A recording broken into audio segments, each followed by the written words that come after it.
Bienvenue dans la partie 2 de ce podcast. On est de retour, pas la peine de faire un grand bienvenue. Partie 2 de ce podcast sur Le diable mange des mouches avec Antoine.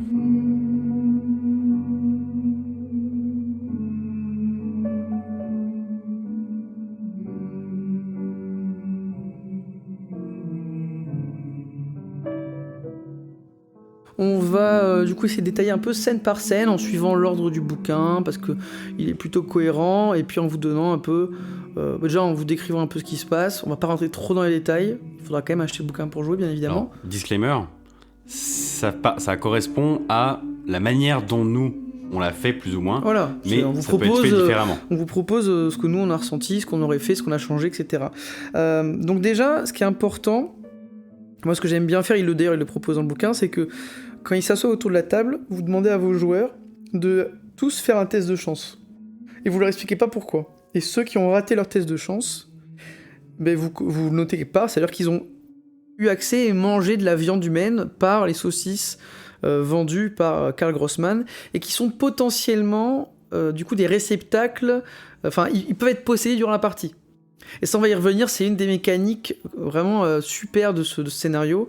On va revenir un petit peu comment l'utiliser, comment est-ce que nous on l'a utilisé. Bah nous c'est arrivé et ça a été une scène dont on parle encore, la possession, et vous en avez déjà entendu parler. Cet épisode de possession, ça nous est arrivé et c'était assez dramatique. Exactement.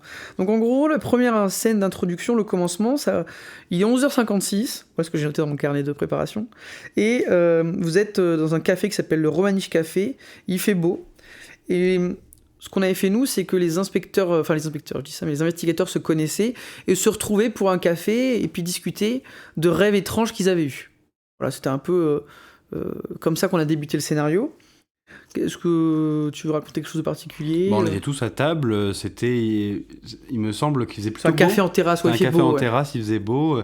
Et là, tu as commencé à nous dire, alors qu'on était en train de discuter et de se partager nos rêves un peu bizarres. Ouais, juste avant qu'il y ait l'événement qui débute, moi, ce que j'ai aimé, c'est de mettre un personnage un peu célèbre dans le même café, parce que c'est un café qui était connu pour avoir des artistes. Et du coup, j'avais mis Marlène Dietrich, ce qui a eu une importance... Enfin, ce qui a été finalement d'importance pour plus tard, ça on y reviendra, mais vous pouvez mettre n'importe qui, ça n'a pas vraiment d'importance pour vous. De l'importance pour le scénario 3, j'imagine. Non, c'est parce que... Non, mais c'est par rapport à la musique. Mais, Ah, pardon, je pensais que tu parlais de Shrek Film. Non, ça n'en est pas encore. Et ensuite, il y a un incident qui va arriver. Oui, en fait, on parlait des agitateurs, des activistes d'extrême droite tout à l'heure en présentant les personnages. Exactement. Et du coup, là, ils débarquent. En fait, le scénario commence comme ça. Il y a une douzaine d'hommes et adolescents qui viennent perturber les gens qui prennent le café ou qui mangent un bout. Ils sont en uniforme un peu militaire, plutôt gris.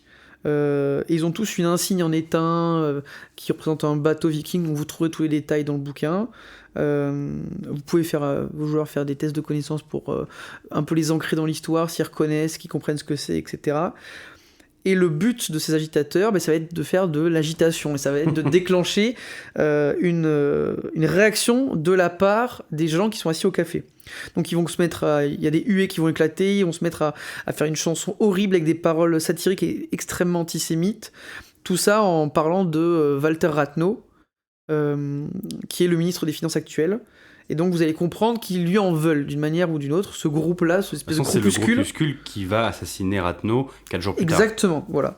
Il y aura 2 personnages d'importance dans cette scène, c'est Manfred von Killinger, que vos investigateurs ne connaissent pas encore, et c'est le personnage qui a l'air le plus restreint, le plus âgé, et celui qui a l'air d'être un peu le chef, il a une cravache à ce moment-là. Et il y a un autre, qui est un jeune, qui lui va se rapprocher des investigateurs et va dessiner sur la table une svastika. Donc, bien sûr, à ce moment-là, vos joueurs vont penser que c'est probablement une croix gammée. Alors, ce n'est pas le cas, hein, il dessine bien une svastika, c'est-à-dire qu'il ne la penche pas et elle tourne dans l'autre sens. Et lui, il la dessine par rapport à une de ses idoles, mais pas du tout par rapport au parti nazi. Mais c'est un peu recherché que vos joueurs aient l'impression qu'ils dessinent ça comme s'ils faisaient partie du parti nazi. D'ailleurs, même à ce moment-là, tu nous laisses faire un test, et en fait, à moins d'une réussite extrême ou majeure, je ne sais plus, importante, on pense que c'est une croix gammée. Exactement, voilà. Alors qu'en fait, ça n'en est pas une, et après, ça dépend un peu de ce que connaissent ou pas les joueurs autour de la table. Moi, ce que j'avais fait, c'est que j'avais fait un props particulier. Alors, pareil, ça dépend des sensibilités, mais j'avais fait une feuille où j'avais dessiné la svastika sur un fond noir en blanc, et en fait, je me suis levé et j'ai posé ça sur la table au moment où je leur dis que le mec, il écrit à la craie sur la table ce signe, et ça a eu quand même un effet assez sympa, ça vous a tout de suite mis dans l'ambiance, on va dire. Mais en plus, on te dit que tu vas jouer dans Berlin des années 20, dans un scénario de Cthulhu, c'est vrai que t'imagines assez facilement que les nazis, d'une façon ou d'une autre, vont être impliqués dans l'histoire. Ce qui n'est pas le cas. Ce qui n'est pas du tout le cas. Mais du coup, ça te fait penser. Ouais, exactement. Et finalement, encore une fois, ça met au premier plan cette intrigue secondaire qui est l'intrigue politique dans ce jeu-là. Ouais. On commence avec ça. Alors que ça reste extrêmement secondaire dans l'intrigue. Exactement. Et en plus de ça, comme on vous l'a dit, Berlin à cette époque-là, c'est en pré-récession, enfin pré-inflation. Donc le marque commence à être grandement dévalué, les gens commencent à être de plus en plus pauvres. Et donc il y a une tension qui est palpable dans la ville. Et d'ailleurs, ça finit en baston. Oui. Soit l'un de nous pète un plomb et va se battre avec... soit c'est un autre client du bar qui va se mettre à se battre, il va falloir échapper à la baston, et du coup le scénario commence comme ça, donc quand même ça fait bien ressentir ce climat un peu prêt à prendre feu, quoi. Il y a vraiment ce côté, on sent que on est bien, on discute, etc. Et les salles de cinéma, c'est drôle, mais qu'assez facilement, il peut y avoir des moments un peu dangereux. Et notez que les armes à feu sont pas courantes, on n'est pas aux États-Unis, et donc il n'y a pas de port d'armes pour tout le monde légal, etc. Ça, c'est important, c'est-à-dire que vos joueurs n'ont pas facilement accès à une arme.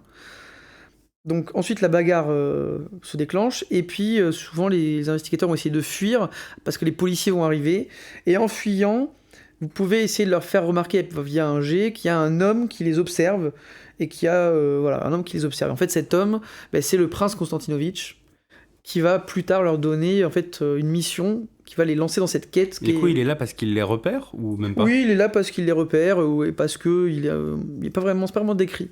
Okay. Il les repère parce que soit on lui a parlé de vous, etc. Donc ça c'est la première scène, et ensuite. Là, le jeu en parle pas. Mais nous, on a fait, et tu nous as laissé faire une scène de pause pour nous permettre de rentrer un peu dans les personnages, aller au bar, aller au QG. Exactement. Du coup, qu'on vous remettra en description, le Der Hinterhalt, pour pouvoir prendre un peu possession des lieux, se poser, etc. Et ça, c'était plutôt intéressant. Faire un peu de roleplay, s'il y en a qui veulent. Moi, j'avais laissé, parce que c'est en fin de matinée, donc j'avais laissé l'après-midi. Et effectivement, en début de soirée, on va dire vers 16h30, 17h, moi j'avais fait à ce moment-là, vous recevez d'une manière ou d'une autre un message du prince Gabriel Konstantinovitch. Mais t'avais utilisé le pneumatique. J'avais trouvé ça sympa, l'idée. Et du coup, vous recevez un message qui vous demande de venir à l'hôtel Eden pour discuter d'une affaire. C'est vrai que ton Berlin a un côté très steampunk, où finalement, dans la manière où on avait l'impression que le Rohrpost était partout.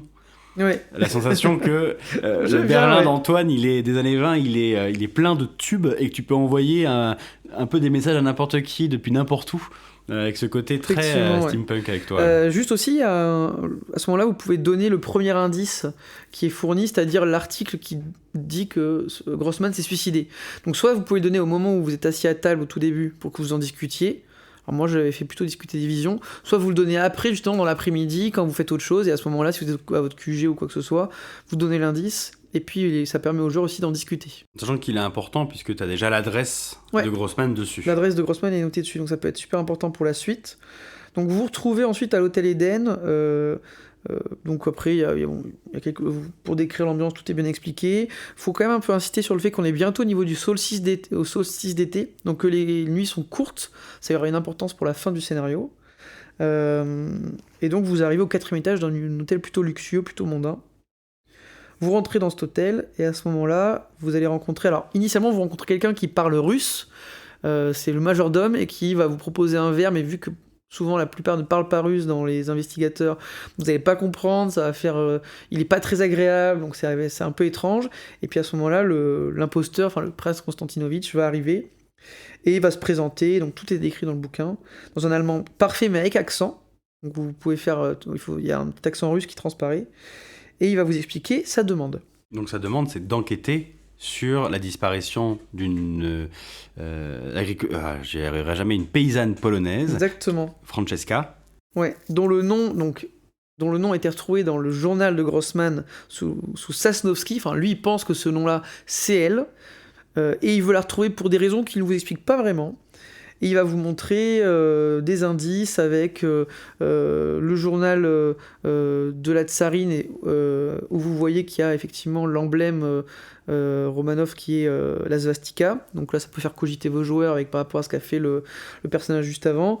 Et puis une photo des meurtres. Donc il vous parle un petit peu de pourquoi il la cherche, mais vous avez pas, enfin vos joueurs vont pas tout comprendre à ce moment-là. Voilà, parce que du coup, lui, il pense que c'est l'héritier Romanov, et donc c'est pour ça qu'il la cherche. On rappelle, c'est l'objectif de Gabriel Konstantinovitch, ou Piotr. Exactement. Souvent, en fait, ce qu'il fait, c'est qu'au début, il va vous raconter un peu l'histoire des tsars en vous disant pourquoi il est là, qu'est-ce qu'il cherche à faire, et puis il va vous parler du fait qu'il veut retrouver cette fille, mais sans vraiment faire de lien.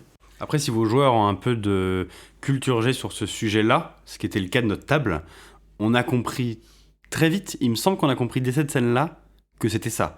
Parce que finalement, il vous parle du tsar, il vous parle de retrouver une jeune femme de 20 ans, alors que ils ont été renversés il y a une dizaine d'années, et que ce serait un petit peu près l'âge d'Anastasia. Donc si vos joueurs connaissent cette histoire-là, ils vont comprendre, nous c'était ce qui s'était passé à la table, que en fait ils recherchent potentiellement la princesse de Russie, et donc ça va tout de suite amplifier le truc. Ouais, voilà.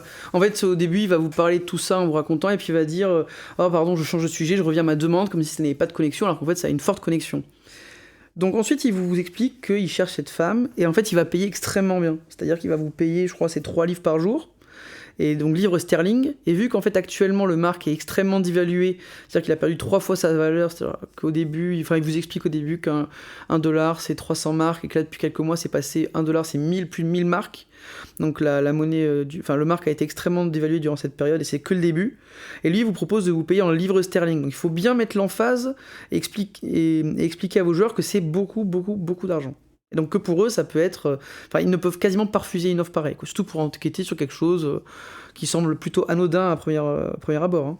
Donc, du coup, il va aiguiller, vu qu'il pense que Grossman l'a potentiellement tué, Ouais. il va nous donner des infos sur Grossman, et notamment nous dire là où il aimait traîner, et nous aiguiller en nous demandant spécifiquement de commencer par aller enquêter là-bas à Andreasplatz, qui était une place régulièrement fréquentée par Grossman, une place où il récupérait souvent des prostituées. Exactement. À ce moment-là, il y a deux gros chemins, on va dire. Vos joueurs peuvent commencer à se renseigner sur la femme, donc en essayant de trouver des liens en commençant par elle, ou alors en commençant directement par se renseigner sur Grossman, et donc soit ils commencent directement par l'adresse de Grossman, soit ils commencent par aller enquêter autour de l'Andreaplatz, là où elle aurait été aperçue, et là où on sait qu'il y a des prostituées et que Grossman aussi y allait.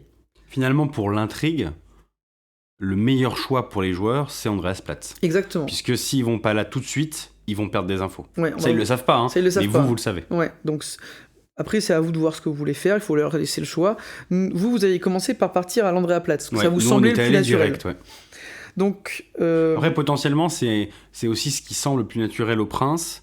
Et si jamais le MJ est plutôt bienveillant, ce serait logique qu'il fasse en sorte que le prince appuie sur le fait d'aller à Andreasplatz. Exactement. Parce qu'il y a des infos, parce qu'il y a des prostituées qui vont mourir, parce que là, dans les jours qui viennent, vu que le démon Grossman va revenir, il va finir ses meurtres, t'en as parlé. Ouais. En fait, il y a certaines prostituées qui ont des infos importantes qui vont mourir dès le lendemain.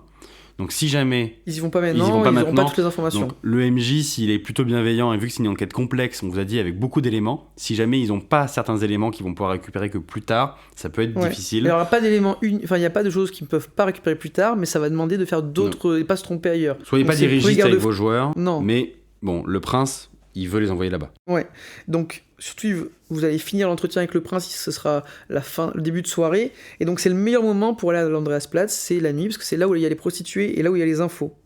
Donc vos joueurs peuvent partir là-bas et on va dire soit commencer à demander des infos sur Sosnowski, et ils ne trouveront rien, parce que personne ne sait qui est ce nom d'emprunt, qui est cette femme qui aurait été vue là il y a plusieurs mois, plusieurs années. Oui, puis ils s'appellent pas comme ça entre eux, d'ailleurs, quand tu nous parles c'est Lulu, c'est des noms comme ça, et finalement, un nom de famille polonais qui a probablement pas été utilisé par cette nana à ce moment-là, il dit rien à personne. Voilà, donc soit ils y vont la nuit juste après, et ils demandent des infos sur Grossman, et s'ils donnent de l'argent, il y a tout un contexte, voilà, si vous donnez un peu d'argent, il sera plus facile d'avoir des infos, etc. Ou sinon, c'est plutôt un test, il faut faire des tests sociaux, donc charme, baratin. Et donc, si vous y allez la nuit, vous avez accès à 2 prostituées importantes, qui sont Lulu ou Svia.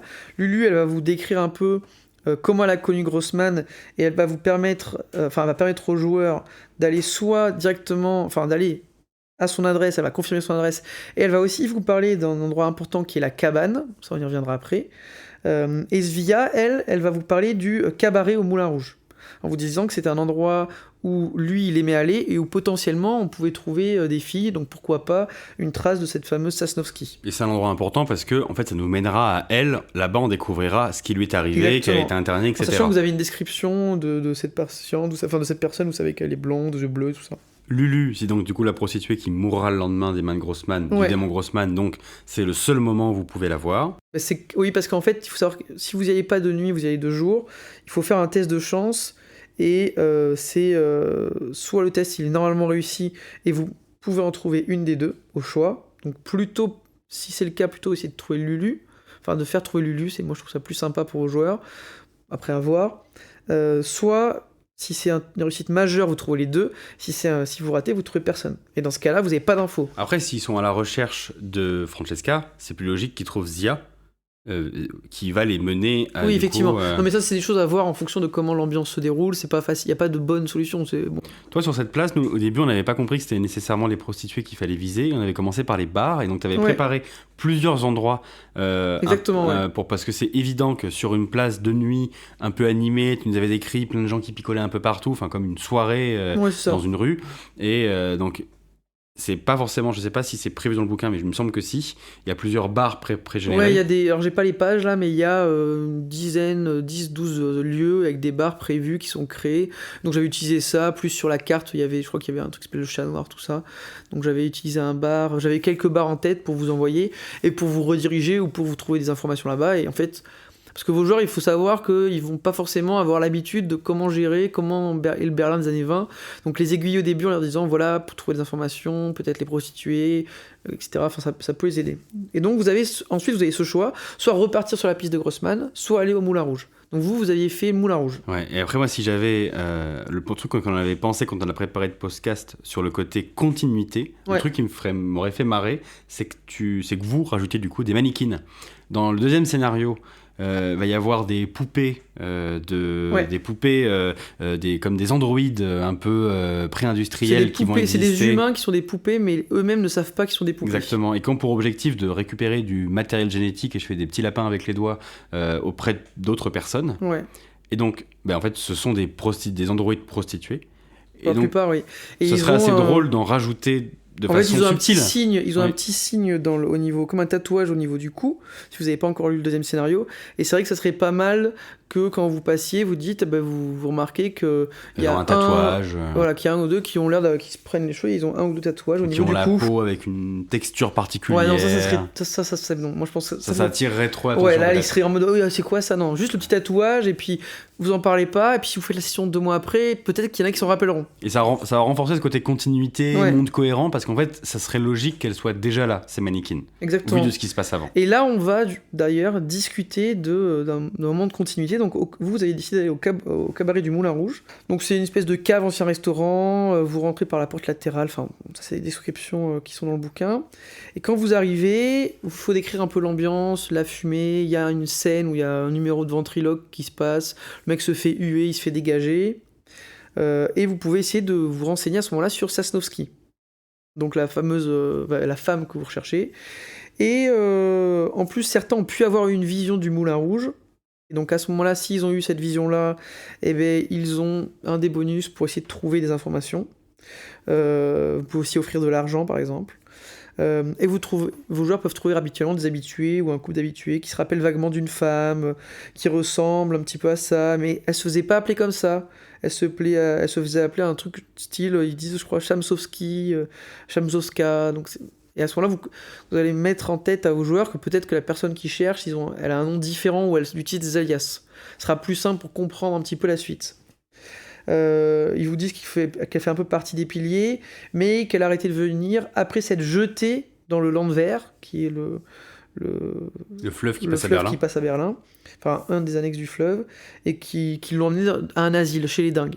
Et donc là, pareil, ça vous permet de continuer ensuite à l'asile si besoin. C'est quand même un endroit super important parce qu'il va te permettre en fait assez rapidement de retrouver Anna, et comme on disait, c'est timé, il faut la retrouver rapidement si jamais on veut ne pas la retrouver après rapidement, la fameuse mais attaque. Pas trop rapidement, attention, ça peut être important. Faut y aller quand même pour arriver avant qu'elle se fasse attaquer. Ouais, il faut vraiment avoir ils font tous les bons choix dès le début, donc ça c'est compliqué. Mais du coup, cet endroit, il est important pour une deuxième chose qui est, on en parlait, la continuité. Je voulais juste dire attention, rappelez-vous que si vos joueurs font un échec critique où ils insistent trop, on n'est pas dans un endroit qui est accueillant pour eux, et donc une bagarre peut éclater, ils peuvent se faire jeter dehors. Et donc il y a un autre événement super important, c'est l'arrivée d'Anita Berber et de son conjoint. Il y a l'orchestre qui s'arrête, et à ce moment-là, il y a 2 personnages qui arrivent, très peu vêtus, qui s'enlacent, et qui vont se rapprocher des investigateurs. Ils vont arriver, et la femme a un singe, un petit singe avec elle, qu'elle va tendre à l'investigateur qui a le plus haut charme ou l'apparence la plus haute. Et puis ensuite, il y a toute une scène bien écrite où elle monte sur scène, ils vont voir le violoncelliste et le pianiste, et puis elle déclame un poème avec une musique de Tchaïkovski qui passe en arrière. Je crois que c'est la nocturne en ré mineur. On vous mettra d'ailleurs dans la description le lien pour les nocturnes. Moi, il y en a 2 que j'avais trouvé. Il y en a une où il y a le violoncelle, donc j'avais utilisé celle-là. Mais il y en a eu une aussi. Piano et violoncelle. Il y a piano et violoncelle. Il y en a une où c'est que du piano, qui est aussi intéressante, donc c'est un peu à voir selon l'ambiance. Moi j'avais trouvé cette scène super forte, et puis ça a fait vachement bien rentrer les joueurs, donc vraiment allez-y à fond, faites le poème, amusez-vous quoi. Et ensuite elle revient, elle récupère le singe, et elle parle un petit peu avec les investigateurs, elle peut se lier un peu, donc nous elle avait fricoté avec une des joueuses, parce qu'elle est pansexuelle, donc elle avait fricoté avec une des joueuses, elles étaient parties dans les chiottes, il y a eu toute une scène comme ça. Et puis c'est aussi le moment si vous voulez faire les règles supplémentaires avec la drogue. Donc je crois que dans le bouquin, il vous parle de cocaïne dans une bague, mais ça peut être d'autres choses, ça peut être le moment de jouer l'alcool, de jouer la drogue, et justement de finir la soirée là-bas. Je pense que c'est assez intéressant de lier les personnages à Anita, parce que finalement, dans ce scénario-là, ça aura peu d'impact et on oubliera. Mais dans le scénario d'après, comme accroche et lancement, comme elle revient, qu'elle est un peu déchue, elle est plus ce qu'elle a été. Et elle va reconnaître surtout la personne qu'elle avait vue. Donc ça, c'est intéressant. Et puis, moi, j'avais mis l'emphase sur le fait qu'à la fin, quand elle discutait avec vous, elle vous parle de ce fameux truc qu'elle est en train d'écrire, qui est le ballet du vice, de l'horreur et de l'extase. Et à la fin de la session, j'avais dit à mes joueurs, bon, le prochain scénario, on le fait bientôt. Le titre, c'est ça. Et ils avaient tous compris qu'il y avait un lien. Et j'avais trouvé ça assez cool à faire. Ouais, c'est très bien. Ouais, donc ça, franchement, allez-y, c'est vraiment une scène. Alors, c'est une scène qui est importante, on est d'accord, que si vous faites la suite. Sinon, ça n'a aucun intérêt. Mais bon, moi, j'avais trouvé ça sympa. Donc finalement, on apprend que donc il est tard le soir, on picole, on se drogue, et on apprend que Anita a été internée à l'asile d'Aldorf. Ouais, un asile, et il n'y en a qu'un seul dans le coin. Je crois que c'est... attends, je vais trouver le titre. Aldorf, tu m'as dit. Aldorf, c'est ça. Asile d'Aldorf. D'Aldorf, c'est avec un D, ouais. Et donc du coup, on finit la nuit, donc le premier jour passe. Ça, c'est important. On peut pas aller en pleine nuit vu qu'on est parti dans une fête avec plein de substances. On peut pas aller plus loin. Et donc c'est là où nous, on a fait le choix de se séparer le matin. Exactement. Où il y a un groupe de joueurs qui est parti à l'asile et un autre groupe de joueurs qui est parti à l'appartement de Grossman. Exactement. Et ça, je pense que c'est une réaction qui peut être assez typique de vos joueurs. Donc, il faut préparer ça, le fait qu'ils se séparent à ce moment-là. Ça dépend du nombre de joueurs. Si vous avez 3 joueurs autour de la table, ils vont pas se séparer. Mais si, comme moi, il y en a 5-6... ils vont faire 2 groupes en fait. Enfin, moi, c'est ce qui s'est passé de manière naturelle. On est fini par rentrer assez profond dans le scénario. On a compris, nous, je me rappelle très clairement que le soir où on a compris que Grossman était vraiment important et qu'il fallait aller chez lui, on s'est dit, on va pas aller dans la maison d'un tueur en série cannibale psychopathe qui arrive à continuer à tuer. Ça, vous saviez pas encore. Oui, mais bon, on a bien compris. Après, on est dans Cthulhu, donc on sait qu'il va y avoir quelque chose de bizarre. Et on s'est dit en pleine nuit. Ouais, on va plutôt prendre la case cabaret. Et puis même le cabaret, oui c'est ça, et puis le cabaret... c'est logique d'y aller la nuit, parce qu'il se passe rien la journée. Exactement, donc vous dites que vous pouvez pas y aller après. Donc on s'est dit on irait le lendemain matin, et quand on a compris au cabaret que, en fait, on allait il n'y aurait pas de suite, après le cabaret, de toute façon moi j'avais bien mis en place qu'il n'y aurait pas de suite, vous allez vous droguer, enfin c'était fini quoi. Et surtout c'est qu'on a d'autres infos qui sont ultra importantes sur Anna, donc on se dit ok, on a 2 grosses pistes. On a vu que le MJ nous faisait comprendre que le temps passait, à ce moment-là les joueurs sont pas idiots, ils comprennent que le temps est compté et qu'ils vont pas avoir beaucoup de temps. Donc t'as raison, c'est une réaction tout à fait logique. Avec tous ces éléments-là, si vous l'avez bien fait, ils vont vouloir se séparer. Et moi, je trouve que dans le bouquin, c'est qu'en fait, la piste de l'asile, ils le mettent comme la piste de la cabane, dans les pistes qui éloignent. Et moi, je suis pas du tout d'accord. Pour moi, c'est vraiment quasiment, pas obligatoire, mais c'est vraiment important pour vos joueurs qu'ils aillent à l'asile ou qu'ils aillent voir la cabane. On va y revenir. Donc, on va Je commencer par trouve vous que la parler... cabane, pour le coup, est plus importante que l'asile, parce que finalement, l'asile, Oui, bien sûr, que mais tu retrouves ou pas, l'asile, Anna... c'est du lore, mais en fait, quand vous arrivez à ce moment-là, pour vous, l'asile, c'est important parce que vous savez Oui, qu'elle est je suis là-bas. d'accord. Parce que vous savez pas qu'elle est partie. Et vous découvrez... En fait, vous ne pouvez découvrir qu'elle est partie qu'elle est là-bas, ou alors en attendant et en ayant l'article. Oui, voilà. Mais en fait, finalement, que tu avoir l'article ou pas, ça Tout changera ça, rien. et ça, les joueurs le savent pas. Non, donc ça, tu le sais pas. Alors que la cabane, dire que c'est secondaire, en fait, sans la cabane, tu peux pas avoir la meilleure fin du scénario. Oh, si, mais c'est difficile. Ouais, enfin, c'est Ouais. sacrément dur. Hein. Ouais, donc en gros, vous arrivez... on va commencer par le 88-89 Landstrasse. Je crois que c'est ça, comme ça que ça se prononce. C'est l'appartement de Grossman. C'est l'appartement de Grossman. Donc, vos joueurs arrivent devant... donc, il y a tout qui est bien décrit. Vous arrivez devant cet appartement, et en fait, il y a le nom sur la boîte aux lettres, mais il n'y a pas de numéro. Donc, on ne sait pas quel est l'appartement. Donc, il va falloir essayer de trouver l'appartement. Donc, c'est assez facile. En gros, tu tapes à toutes les portes, tu sonnes à tous les interphones et tu demandes où est l'appartement Voilà, du ou tu fais un meurtrier test cannibale. d'orientation parce que tu trouves. Bon. Et en gros, dans l'appartement tel quel, bon, vous n'allez pas trouver. Les joueurs vont pas trouver grand chose. Attends, Ça va il y a quand même le fait que tu nous as fait chercher chez les voisins. Ouais, mais ça arrive après, sur les voisins. C'était après. Parce que Ouais. nous, on savait pas quel appartement. Et tu nous as fait sortir une concierge, je sais plus quoi. Oui, ça c'est parce Qui qu'en fait. nous a indiqué quel était l'appartement et qui nous a fait comprendre que probablement il y aurait des gens qui auraient entendu, etc. Parce qu'on Oui, n'avait pas parce le que, numéro. exactement. En gros, comment ça se découpe cette partie, c'est vous avez l'appartement et puis il y a les voisins. Et en fait, il faut aller interroger les voisins. C'est important de parler de l'appartement. Pourquoi ? Donc retenez bien ça. C'est quand vous arrivez dans l'appartement. Alors on vous parle d'un trou au-dessus de la serrure. Bon, ça c'est que des trucs pour les joueurs. Ils sont là, qu'est-ce que c'est que ce trou ? En fait, ça sert pas à grand chose. Il faut bien décrire que l'appartement, il y a une grande fenêtre mansardée qui fait une immense baie vitrée et qui donne accès au ciel.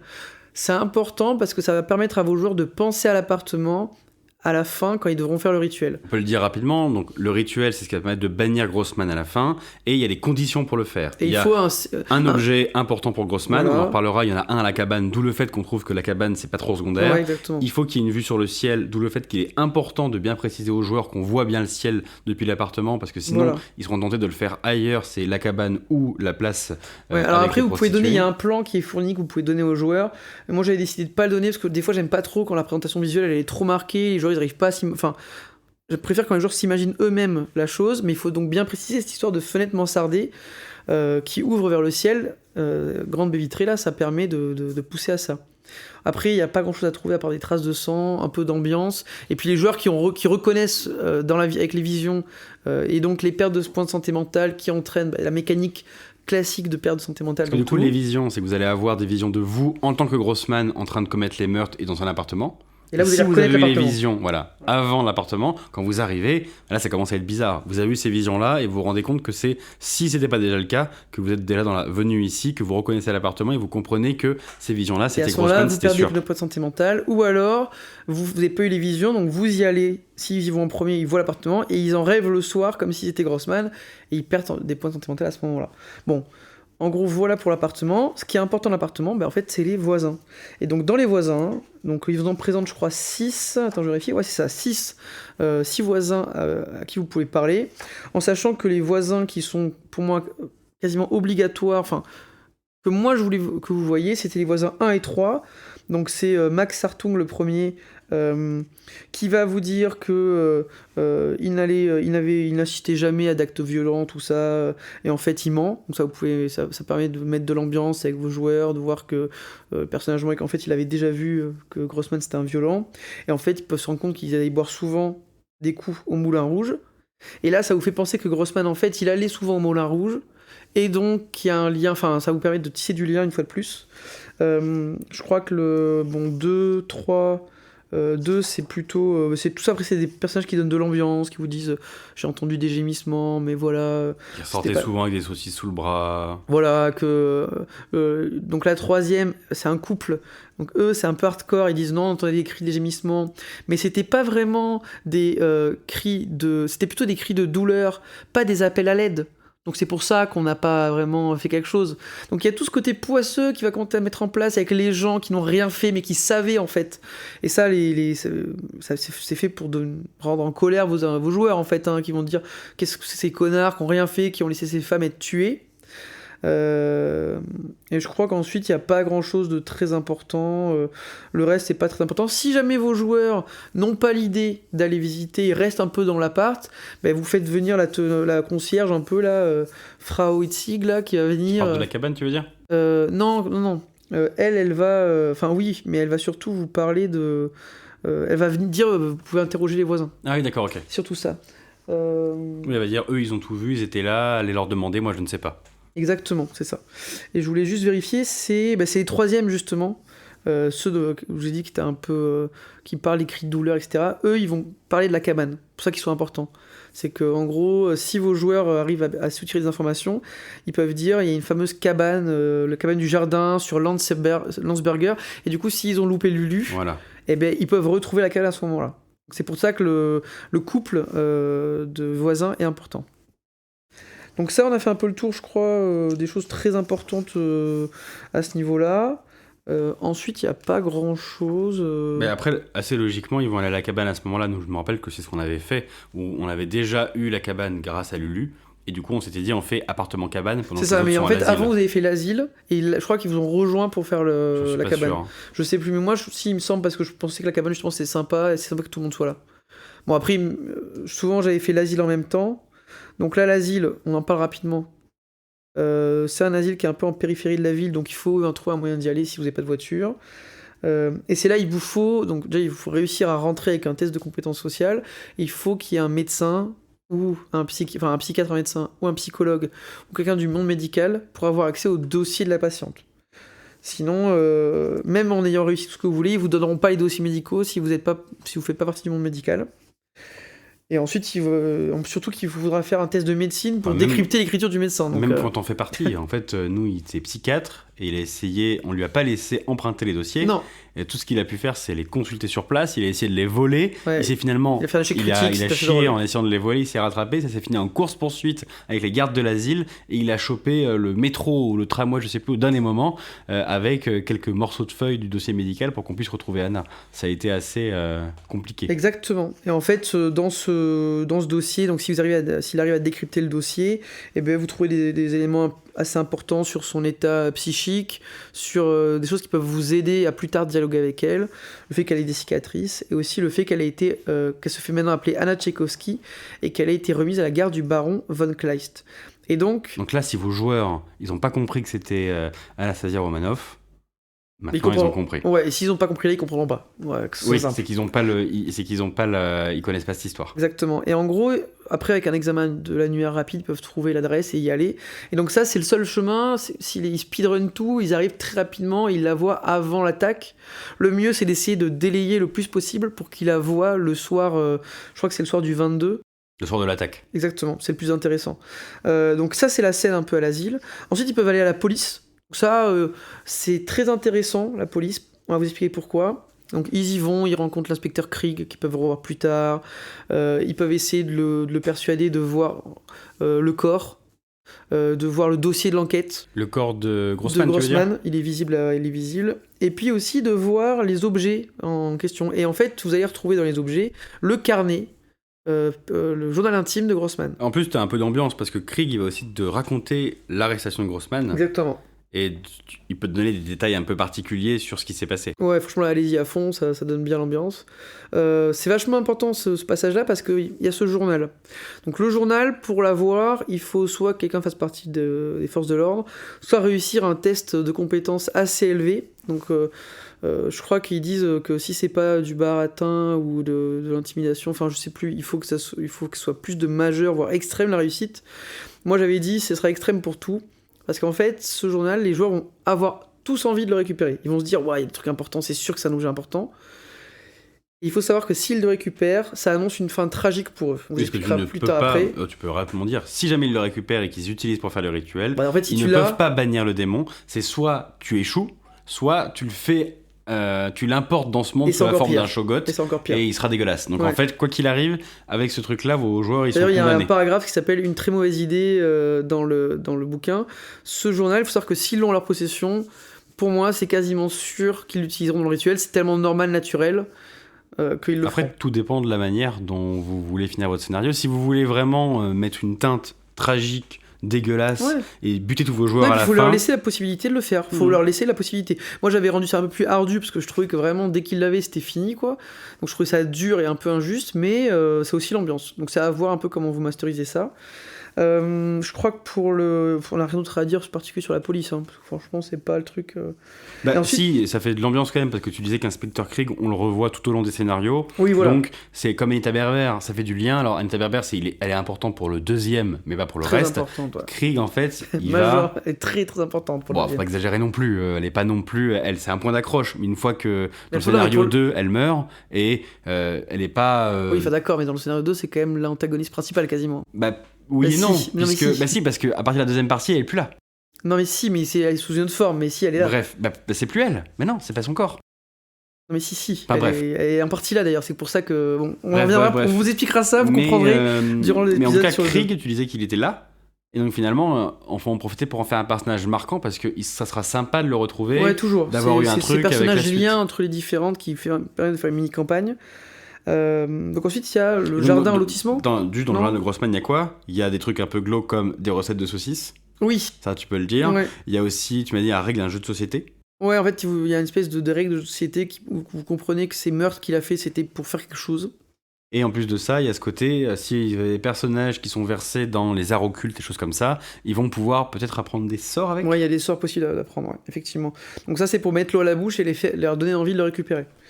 Donc voilà, c'est le côté un peu malsain. Tu nous avais laissé le temps de le feuilleter, ouais. Et du coup, mon personnage était vraiment à fond, et du coup, effectivement, il avait envie de le récupérer, mais on n'avait pas réussi. Vous aviez raté le test, ouais. Par défaut, du coup, on avait pris la poupée, malheureusement. Exactement. Et malheureusement, ouais. Et donc ensuite arrive la scène au jardin. Donc en gros, le jardin de lotissement, c'est la fameuse cabane. Donc c'est la cabane où Grossman emmenait certaines de ses victimes et en fait, c'était son établi de boucher. Il transformait les victimes là-bas en saucisses, pour faire très simple.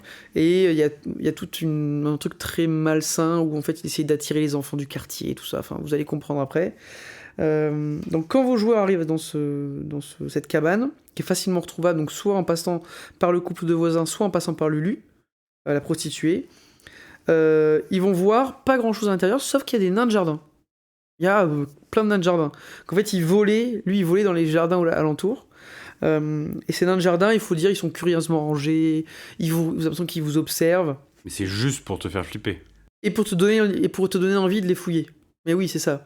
Et donc, s'il y a des joueurs qui essaient d'examiner, ils vous disent j'en prends un, j'examine. Vous lui faites faire un test de trou objet caché. S'il réussit, il trouve la poupée de chiffon. S'il y en a un qui vous dit non, je les examine tous, là, il le trouve forcément. Bon, ça, c'est marqué dans le bouquin, de toute façon. Et donc, il trouve cette poupée de chiffon. La poupée de chiffon, il faut essayer de bien la décrire, de bien insister sur le fait qu'elle ait des yeux un peu luisants, un peu étranges, qu'il y ait comme une aura qui se dégage d'elle. Et vous pouvez aussi, s'il y en a qui essaient de comprendre ce que c'est, faire comprendre qu'elle a l'air d'être cousu main, probablement qu'elle appartenait à Grossman et qu'ils s'en servaient pour essayer d'attirer les enfants dans sa cabane, en gros. Après, pour montrer qu'elle est importante, l'avoir en props. Ouais, alors donner, comme le journal. Ça, j'avais pas fait, mais ouais. L'avoir en props pour le donner, ça pourrait être bien, parce que du coup, il comprendrait instantanément que c'est important. Ouais. Ça peut être intéressant.